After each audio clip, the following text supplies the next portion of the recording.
Did someone say cheese? So I put 4.5 liters of milk. We want to now get this up to about 41, 42 degrees Celsius. I don't know what that is in Fahrenheit, but Google is your friend. Start this on very low. The goal here is to get it up to a temperature that is suitable for the rennet to be added to it. So starting off, let's get it up to temperature.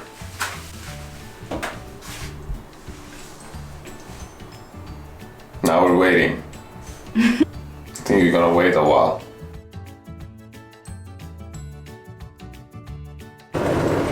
Okay, so we're boiling the kettle for? So I'm boiling this kettle because we got one of those disposable cheesecloths. I'm just gonna sterilize it real quick. So all I do is just pour some boiling water on this cheesecloth. Pretty much it, let it soak through. There we go. And we're gonna cut this cheesecloth to size because we're gonna use this colander, Colander, yeah. Yeah, we're gonna use this colander. Colander.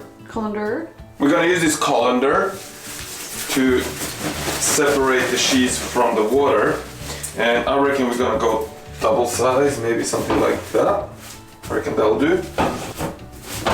There we go. That's now prepared for the cheese. The point is to get the water out. All right. In some cases, you don't have a thermometer, so it's hard to tell when the milk is at the right temperature. A good indication is that if you dip your finger into it, it should be at your body temperature or a bit above. Body temperature is around 36.5 to 37 degrees. The cheese should be about 42. It doesn't have to be exactly 42 because 100, 200 years ago, people did not sit with thermometers out in villages making cheese. So just dip your finger. If it's body temp or a bit above, that's it. That's when you know the milk is at the right temperature, like this. Almost there.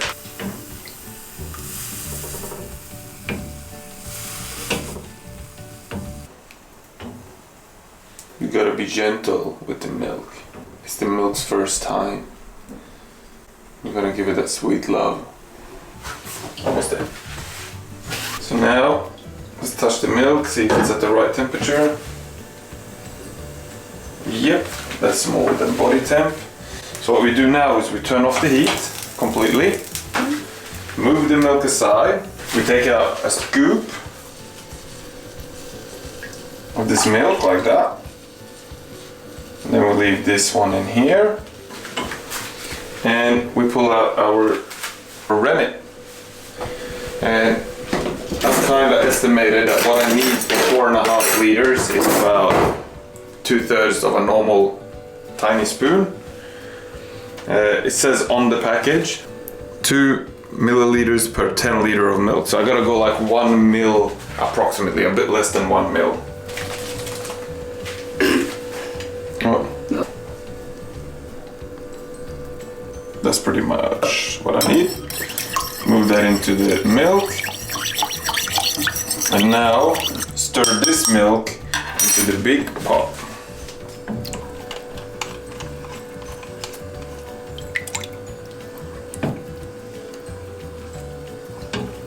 So it's all evenly mixed. So that's the goal, have everything evenly mixed, because you want it to react with the milk as a whole, not just have parts of the milk going solid and other parts staying runny. So we'll just keep stirring this in for another 30 seconds or so. There we go. Let's let that sit. Put the rennet back in the fridge. Do not leave this outside. This is liquid gold. I had to dry 5 hours to get this little vial. Incredible. So now that we've mixed in the rennet, all we're doing now is just waiting for the milk to solidify. A good way to do that is to use the back of your finger and just tapping the milk. You look at your finger, you can see all that milk. What you're looking for is to see water instead of milk and some coagulated pieces of milk. So it looks almost like baby vomit, but this one looks like milk. Yeah, let's give this about 10-15 minutes and get back to it, see what is done. So now this one has been reacting with the rennet. You remember when I touched my finger, it was all covered in milk. Let's have a look. If it's still covered in milk, we'll have to wait another 5 minutes.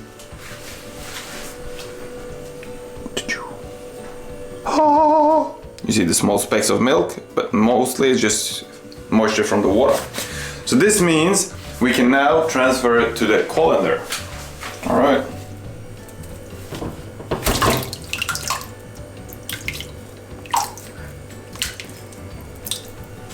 So now you can see how the water is coming down at the bottom.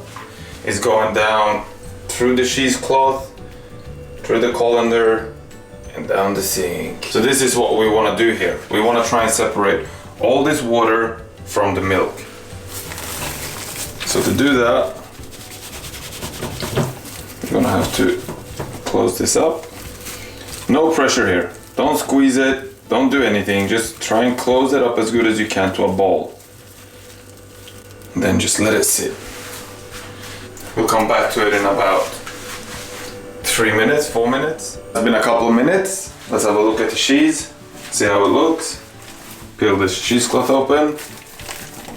We can see straight away there's some water on the top. We want to get rid of all the water from this cheese. That's the whole point of making this cheese. So I'm gonna try and toss it around.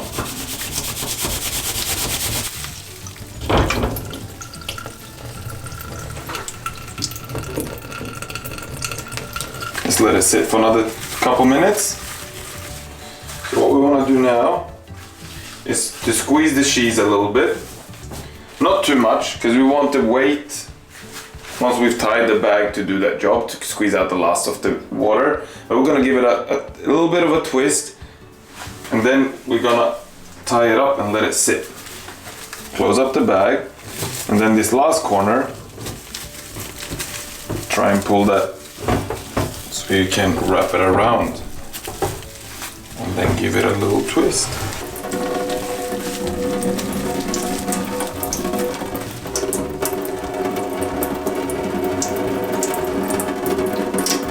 It might look like I'm squeezing a lot, but I'm not. I'm just holding the bag together, giving it a tiny bit of push, and trying to get the excess water on top of the cheese to get off it. And then I'm just gonna put it back here.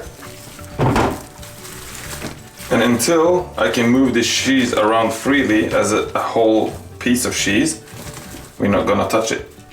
That's pretty much solidified actually. So when you see the cheese going like hard as one whole cheese, where you can pretty much move it all with your fingers, you see that? That's when you wanna tie it up.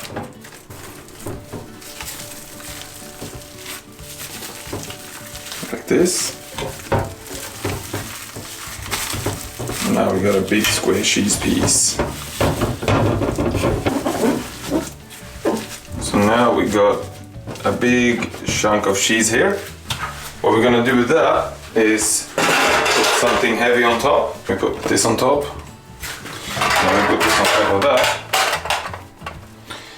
Doesn't matter what weight you use, just use some type of weight on it. There you go. And that weight alone should be enough for in the next 30-40 minutes to press out all the water from our cheese. So far, so good. Now we just gotta let this sit until all the water is out. When the water is out, we're gonna cut that into pieces and prepare it to go into the fridge. So I noticed that the diving weight I put was not enough weight. So what I did was I put the pot that I boiled the milk in, just quickly poured water in it, put that extra weight on it to press the cheese. Should be enough now. I can still see some water coming out, but that might just be the cloth that's containing all that water. So what we're gonna do is we're gonna remove all the weight, I'm gonna put up the cheese, and we're gonna cut it. If it's still too watery on the inside, I'm gonna rewrap it and press it again. So let's have a look. All right.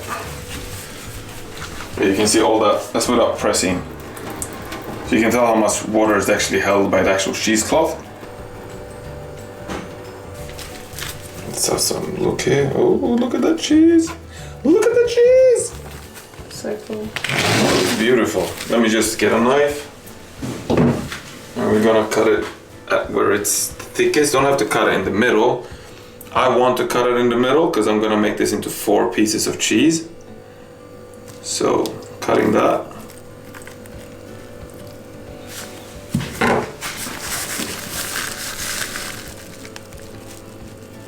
You can see that, that's pretty cheesy. There's a bit of water still left in there. I might wrap this again and we'll get back to this. So one of our issues here was it didn't have enough weight to be pressed down, which on the next batch I'm gonna put way more weight. This batch now, as you can see, we got diving weights, we got potatoes, we've also had a pot of water on it. Plus, I've been manually pressing it a bit just to make sure that we get that right pressure. Let's see if I can lift the cheese without breaking it. Bloody hell. That was good. It looks like it merged together, doesn't it? Yeah. Didn't I cut the cheese? You did, but it's gone back together again. Yeah, it was pressed properly this time, maybe. Because you gotta make it through the...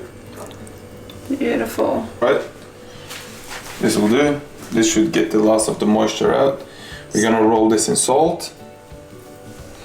This salt is gonna get the last moisture out of the cheese.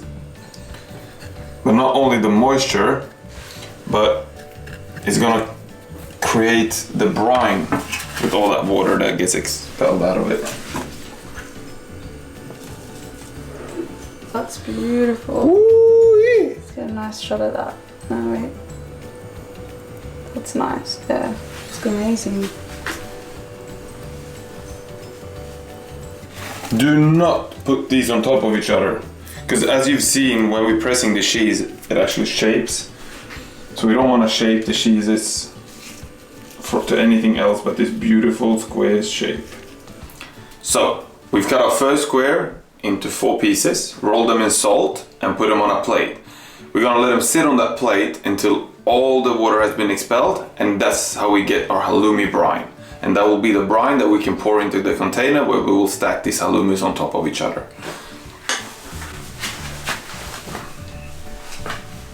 So how much milk did we use to get these 4 blocks here?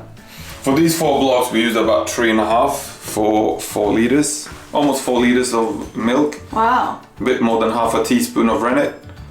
So if you do the math on it, it's way cheaper than buying halloumi. Yeah. And what did the process take? 45 Yeah, we have an hour? Yeah, about an hour. About an hour, and we got enough halloumi to have a barbecue party. Yeah, definitely. So it's pretty good. As you can see, the salt has got to work, and look at that. Look at all those juices. Look at that corner.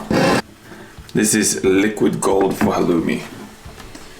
When you buy your halloumi in the stores, it comes in a watery bag, doesn't it? That is that water. So now these cheeses have been in the salt, and as you can see, majority of the water is out from these cheeses. It's a lot of water that's come out. So naturally, this cheese has now solidified and become pretty hard. It's still a bit soft, but it's way harder than it was when we rolled it in the salt. This is legendary. This is legendary halloumi. So, pew-pew. Barely any milk. We get a little bit there, but it's all curdled up. So we can now transfer this into the cheesecloth. This time, I've cut the cheesecloth in half. Not in size, but like before I had 2 layers, now I have 1 layer.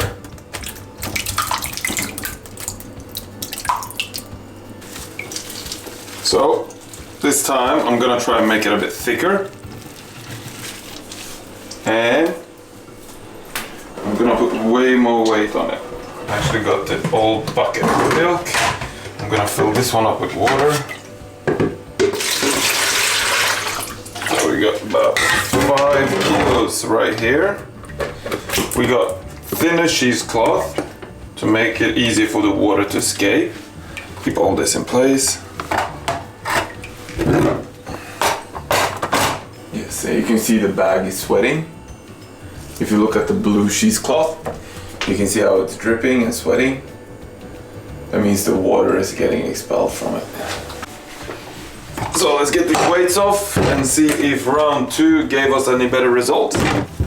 Yeah, it even feels way more solid, to be honest. Oh wow, look at that. That even feels more solid. Some salt. Oh, look at that. That Look is at that halloumi! beautiful piece of halloumi. Ooh. That is beautiful.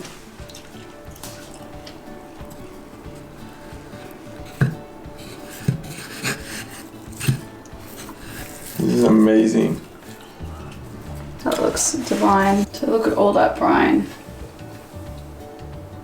Salty halloumi brine. Just gonna pour it on here. Do you reckon it'll sit in the plate properly? Yep, I do. And then that's our brining halloumi right there.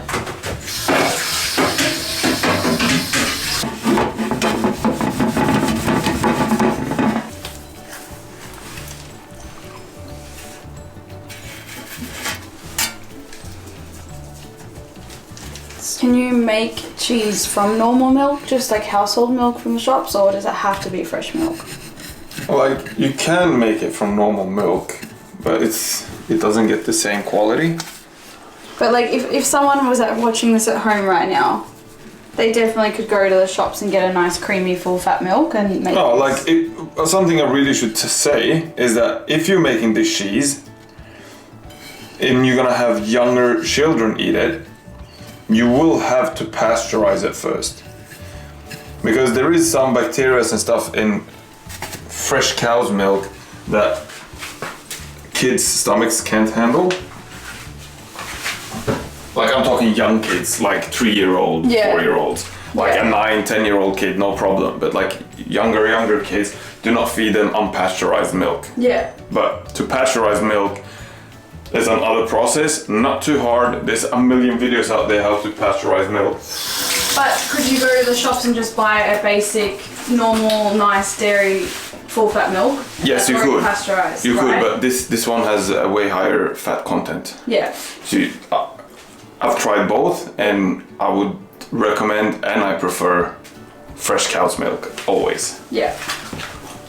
So now that all the cheese is done, it's a good thing to put them in a container. That's a good container. I've already packed 2 batches. In these containers, I've poured half the brine in each, and then I've topped up with water, because there is a lot of salt in this. And you want them to be soaked when you store them. So here we got our cheese. All you do is lift it up, pack it down. Take the brine, just pour it over the cheese. And that's pretty much it. Top up with water.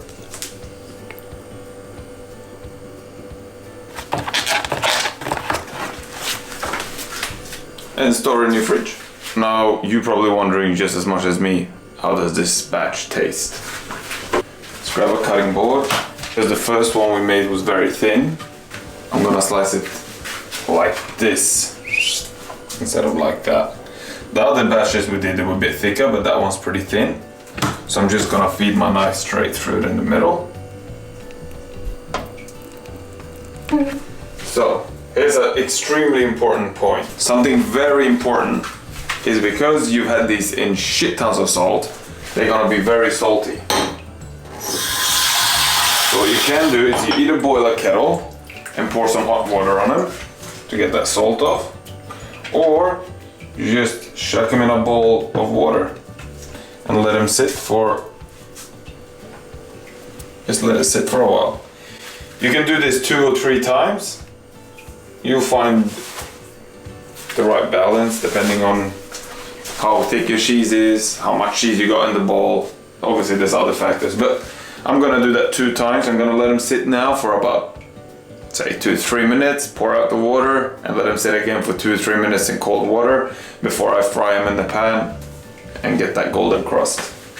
If it's still too salty when you do this, pour out all the brine, top up with water and leave it in the fridge overnight, and then do this exact process and it should be alright. So pull out your trailer park frying pan that's bent and scratched. Turn on to medium heat. Always fry halloumi in olive oil. Halloumi. You gotta cut that out. Take your smallest tongs. Pour the water off your halloumi. And because there's a lot of oil in there, Let's tap off the water. So we wipe the water off that halloumi so it's not too wet when I chuck it in the hot oil.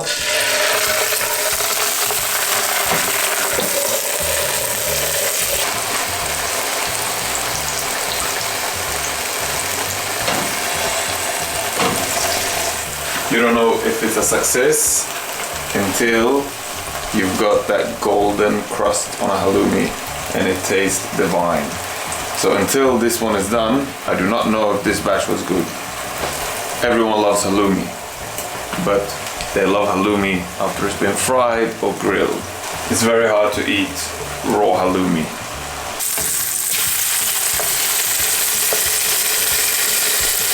That's some quality halloumi.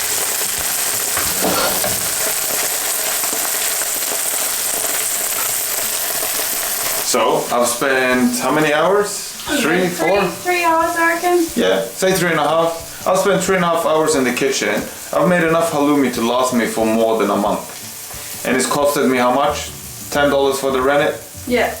That's vegetarian rennet, by the way. Barely anything for the milk, considering if you get the milk straight from the farmer, they usually give you a way better deal than when it's been pasteurized and cooled down in the fridge, and you pay for packaging, you pay for storage. There you go. If that's not a perfectly cooked halloumi, I don't know what is. We've been to a farm. We've collected our own milk. Yeah. We went on a 5-hour drive for this rennet.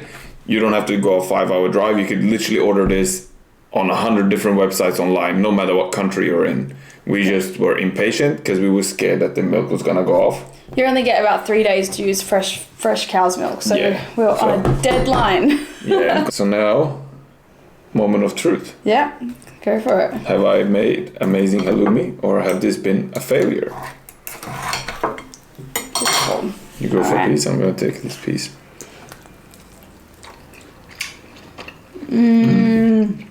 Yum. It's fucking amazing. That was so fucking good. Cheers. Cheers on that one. That was fucking good. Or should I say cheese? Cheese. Yum. It's so perfect. Halloumi, thickness, thick halloumi. Oh my god. It's just so good. Amazing. Well, I'm gonna go fry up the other part.